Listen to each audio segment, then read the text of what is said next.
ಕಾರ್ಯದರ್ಶಿಗಳಾದಂಥ Shrimati Margaret ಅವರ, ವಾರ್ತಾ ಇಲಾಖೆಯ ಕಾರ್ಯದರ್ಶಿಗಳಾದಂಥ ಕಾವೇರಿ ಅವರ, ವಾರ್ತಾ ಇಲಾಖೆಯ ಆಯುಕ್ತರಾದಂಥ ಶ್ರೀ ಹೇಮಂತ್ ನಿಂಬಾಳ್ಕರ್ ಅವರ, ಇತರ ಎಲ್ಲ ಆಹ್ವಾನಿತ ಗಣ್ಯರೇ, ಇಲ್ಲಿ ಆಗಮಿಸಿರ್ತಕ್ಕಂಥ ಚಲನಚಿತ್ರ ಕ್ಷೇತ್ರದ ಎಲ್ಲ ಗೌರವಾನ್ವಿತ ಆಹ್ವಾನಿತರೇ, ಮಹನೀಯರೇ ಮತ್ತು ಮಹಿಳೆಯರೇ, ಮಾಧ್ಯಮದ ಗೆಳೆಯರೇ, ಇವತ್ತು ಬೆಂಗಳೂರಿನಲ್ಲಿ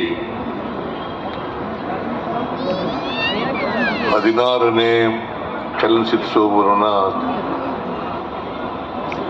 ಇಂಟರ್ನ್ಯಾಷನಲ್ ಫಿಲ್ಮೋತ್ಸವ, ಅಂತಾರಾಷ್ಟ್ರೀಯ ಚಲನಚಿತ್ರೋತ್ಸವವನ್ನು ಆಚರಣೆ ಮಾಡ್ತಾ ಇದ್ದೀವಿ. ಈ ಚಲನಚಿತ್ರೋತ್ಸವವನ್ನು ವಾರ್ತಾ ಇಲಾಖೆಯವರು,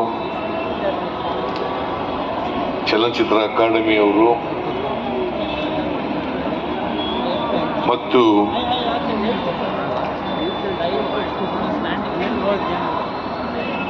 ಚಲನಚಿತ್ರ ವಾಣಿಜ್ಯೋದ್ಯಮ ಇವರೆಲ್ಲರೂ ಸೇರಿ ಇದನ್ನು ಸಂಯೋಜನೆ ಮಾಡಿದ್ದಾರೆ.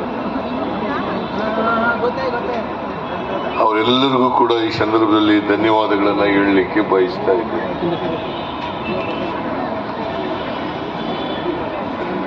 ಜೊತೆಗೆ ಅತ್ಯಂತ ಸಂತೋಷದಿಂದ 16ನೇ ಅಂತಾರಾಷ್ಟ್ರೀಯ ಚಲನಚಿತ್ರೋತ್ಸವವನ್ನು ಉದ್ಘಾಟನೆ ಮಾಡಿದ್ದೇನೆ ಅಂತ ಸಂತೋಷದಿಂದ ಹೇಳಲಿಕ್ಕೆ ಬಯಸ್ತೇನೆ.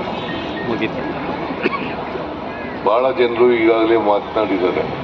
ನಾನೇನು ಮಾತಾಡ್ತೀನಿ, ಈ ಚಲನಚಿತ್ರ ಅನ್ನೋದು ಇದೆಯಲ್ಲ, ಬರೀ ಅದೊಂದು ಕಲೆ ಅಲ್ಲ, ಅದು ನಮ್ಮ ಸಂಸ್ಕೃತಿನೂ ಕೂಡ ಹೌದು.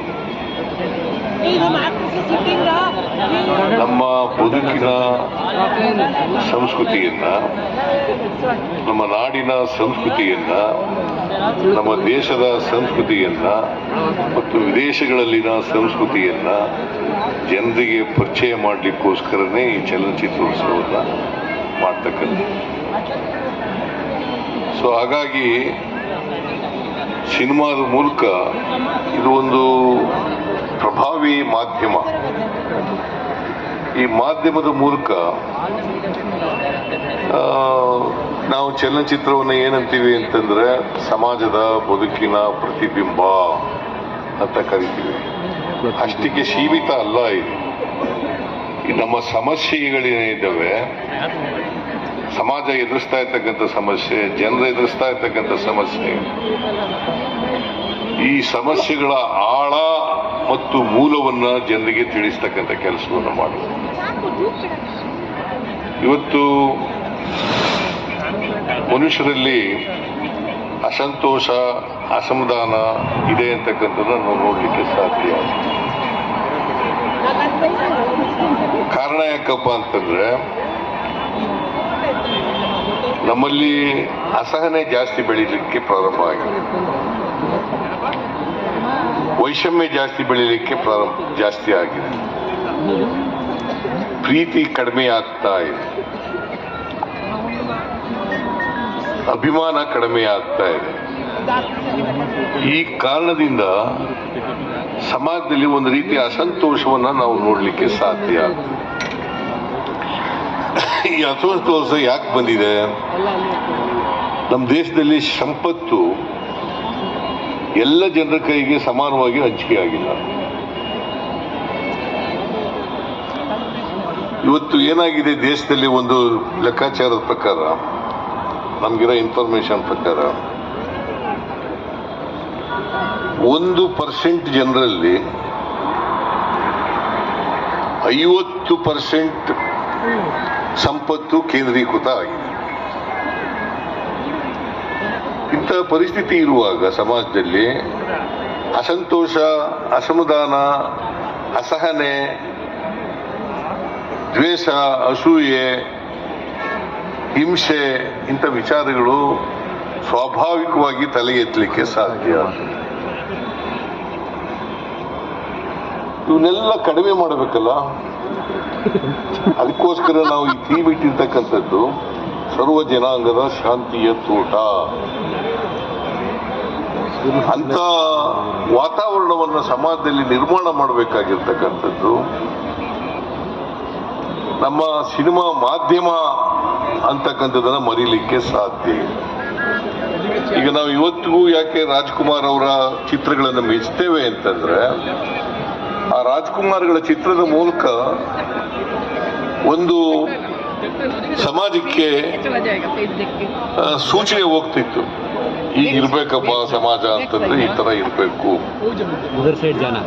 ಅದಕ್ಕೋಸ್ಕರ ನಾವು ಅನೇಕ ರಾಜ್ಕುಮಾರ್ ಅವರ ಸಿನಿಮಾಗಳನ್ನ ಮೆಚ್ಕೊಳ್ತಾ ಇದ್ದೋ, ನೋಡ್ಲಿಕ್ಕೆ ಹೋಗ್ತಾ ಇದ್ದೋ. ಅದು ಕಡಿಮೆ ಆಗ್ತಾ ಇದೆ ಅಂತಕ್ಕಂಥ ಭಾವನೆಗಳನ್ನ ಇವತ್ತು ನೋಡ್ಲಿಕ್ಕೆ ಸಾಧ್ಯ. ಅದು ಆಗಬಾರದು.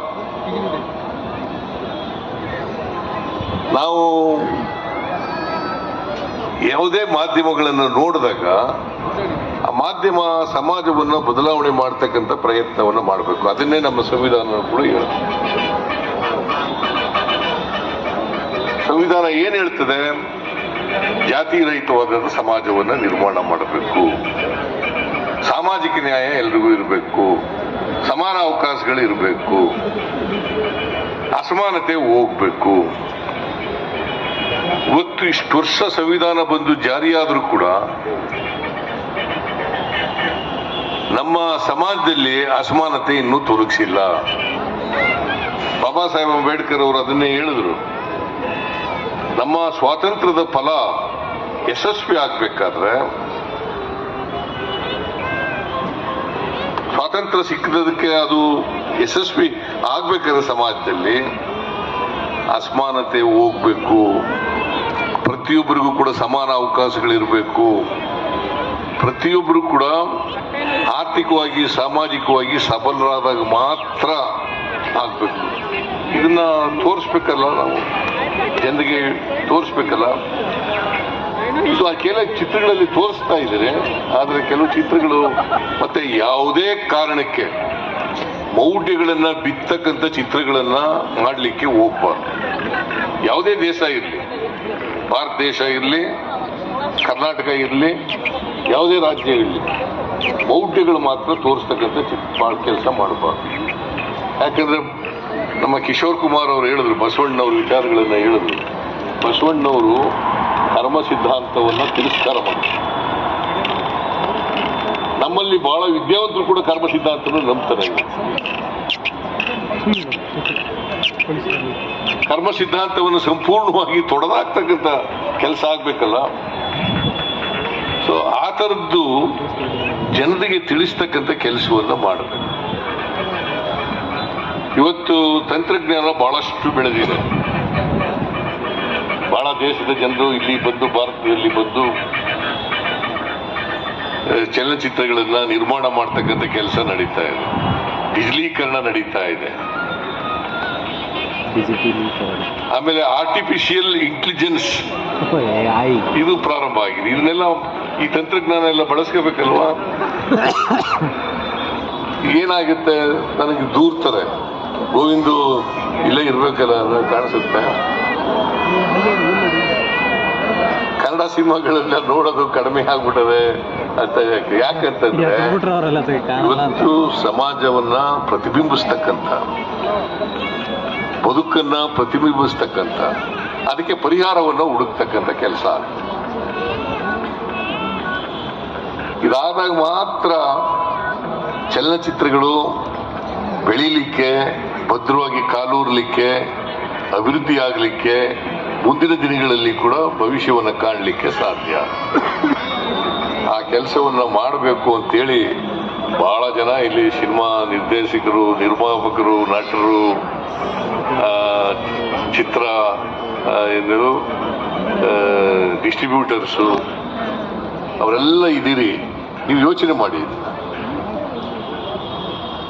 ಅದನ್ನ ಯೋಚನೆ ಮಾಡಬೇಕು ಅಂತೇಳಿ. ಅದಕ್ಕೆ ಕರ್ನಾಟಕದಲ್ಲಿ ಎಲ್ಲವೂ ಇದೆ. ಬೆಂಗಳೂರು ಒಂದು ಜಗತ್ತು, ಕರ್ನಾಟಕ ಒಂದು ಜಗತ್ತಿದ್ದಾಗಿ ಎಲ್ಲ ಸೌಕರ್ಯಗಳಿದ್ದಾವೆ, ಎಲ್ಲ ಸೌಲಭ್ಯಗಳು ಇದ್ದಾವೆ, ಅಂತ ವಾತಾವರಣನೂ ಇದೆ, ಎಲ್ಲ ಸಿಗ್ತದೆ ಇಲ್ಲಿ. ಆದರೆ ಈ ಬೆಳವಣಿಗೆ ಆಗ್ತಾ ಇರ್ತಕ್ಕಂಥ ತಂತ್ರಜ್ಞಾನ ವಿಜ್ಞಾನವನ್ನು ಬೆಳೆಸ್ಕೊಂಡು ಚಲನಚಿತ್ರ ಕೂಡ ಬೆಳೀಲಿ, ಉತ್ತಮ ಅಭಿರುಚಿಯ ಚಿತ್ರಗಳನ್ನು ಜನರಿಗೆ ಕೊಡಲಿ, ಸಮಾಜ ಬದಲಾವಣೆಗೆ ಬೇಕಾದಂಥ ವಿಷಯವನ್ನು ಮುಂದಿಟ್ಟುಕೊಂಡು ಮಾಡಲಿ ಅಂತೇಳಿ ನಾನು ಈ ಸಂದರ್ಭದಲ್ಲಿ ಅವರಿಗೆ ವೇದಿಕೆಯನ್ನು ಮಾಡ್ತೇನೆ. ಅದಕ್ಕೆ ಮೈಸೂರು ನಗರದ ಹತ್ರ ಒಂದು 12 ಕಿಲೋಮೀಟರ್ ದೂರ ಫಿಲ್ಮ್ ಸಿಟಿ ಮಾಡ್ತಾ ಇದ್ದೀನಿ. ನಾನು ಹಿಂದೆನೇ ಮುಖ್ಯಮಂತ್ರಿ ಆಗಿರುವಾಗ ಘೋಷಣೆ ಮಾಡಿದ್ದೆ ಕೊಡಬೇಕು ಅಂತ. ಆಮೇಲೆ ಕುಮಾರಸ್ವಾಮಿ ಮುಖ್ಯಮಂತ್ರಿ ಆದ್ಮೇಲೆ ಇಲ್ಲ ರಾಮನಗರಕ್ಕೆ ತಗೊಂಡು ಹೋಗೋಣ ಅಂತ ಏನು ಅಲ್ಲಿಗೆ ಕೈ ಬಿಡ್ಬಿಟ್ರು. ಈಗ ಮತ್ತೆ ನಾನು ಬಂದ್ಮೇಲೆ ಮುಖ್ಯಮಂತ್ರಿ ಆದ್ಮೇಲೆ 150 ಎಕರೆ ಜಮೀನನ್ನ KIDBಯಿಂದ ವಾರ್ತಾ ಇಲಾಖೆಗೆ ವರ್ಗಾವಣೆ ಮಾಡಿದ್ದೇವೆ. ಬಂದಿದ್ದೀನಪ್ಪ. ಅದನ್ನ PPP ಮಾಡೆಲಲ್ಲಿ ಮಾಡಬೇಕು ಅಂತ ಮಾಡಿದ್ದೀವಿ. ಯಾಕಂದ್ರೆ ಎಲ್ಲ ಸೌಕರ್ಯಗಳು ಕೂಡ ಸೌಲಭ್ಯಗಳು ಕೂಡ ಸಿನಿಮಾ ತಯಾರು ಮಾಡಲಿಕ್ಕೆ ಏನೇನು ಬೇಕು, ವರ್ಲ್ಡ್ ಕ್ಲಾಸ್ ಫಿಲ್ಮ್ ಸಿಟಿಯನ್ನ ಮೈಸೂರಿನಲ್ಲಿ ಮಾಡ್ತಕ್ಕಂಥ ಕೆಲಸವನ್ನ ಮಾಡ್ತೇವೆ ಅಂತಕ್ಕಂಥ ಮಾತುಗಳನ್ನ ಹೇಳಲಿಕ್ಕೆ ಕರ್ನಾಟಕ ಸರ್ಕಾರ ಯಾವಾಗಲೂ ಕೂಡ ನಿಮ್ ಜೊತೆ ಇರ್ತದೆ, ಒತ್ತಾಸೆಯಾಗಿರ್ತದೆ, ಎಲ್ಲ ರೀತಿಯ ಬೆಂಬಲವನ್ನ ಸಹಕಾರವನ್ನ ಕೊಡ್ತೇವೆ. ನೀವು ಜನಕ್ಕೆ ಬೇಕಾದಂತ, ಸಮಾಜಕ್ಕೆ ಬೇಕಾದಂತ, ಬದುಕಿಗೆ ಸಂಬಂಧಪಟ್ಟಂತ ಚಿತ್ರಗಳನ್ನ ಮಾಡಿ ಅಂತಕ್ಕಂಥ ಮಾತುಗಳನ್ನ ಹೇಳಿ ನಿಮಗೆಲ್ಲ ಶುಭ ಕೋರಿ ಈ 16ನೇ